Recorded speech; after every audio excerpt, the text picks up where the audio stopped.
We first told you last week that Erie County plans to walk away from its responsibilities at KeyBank Center when its lease expires later this year. Now there is concern from some lawmakers that the city of Buffalo will not be able to handle the financial obligations once the arena returns to their control.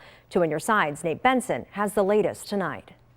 It seems like yesterday we were celebrating the first renderings of the Crossroads Arena will sit near South Park and Main in Buffalo, just a slap shot away from Memorial Ard. Financing that arena was a four-way dance, so to speak, between the city, county, state, and the Sabres. But last week there was news from Erie County Executive Mark Poloncarz. When the county lease is up in October of this year, he wants the county out of the arena business. The sudden news that the county wants to step away from its lease at KeyBank Center surprised city officials. We haven't had any conversations with the county or the Sabres about that yet. And created a little uncertainty as to what happens next. What impact is that going to have on the city? He did catch us by surprise, and when I talked to Bureau, they seemed to be confused on this agreement that's over 30 years old, on who the responsibility would fall to. The lease is complicated. The arena sits on land owned by the Buffalo Urban Renewal Agency, Borough.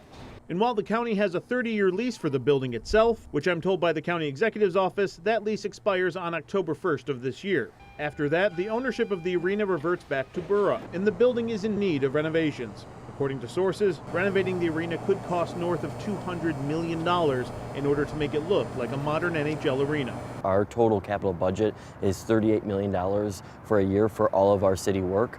There's no way that the city could at this time, or I could see in the near future, afford to take on such a large monumental task of the KeyBank Center and then investing resources in it.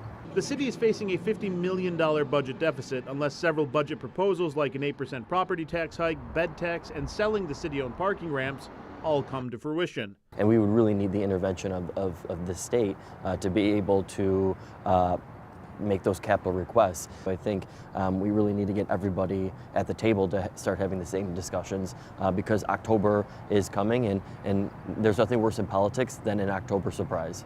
But really, you don't see a path forward of the city being able to maintain this without any assistance from the state? I don't see it. I just don't.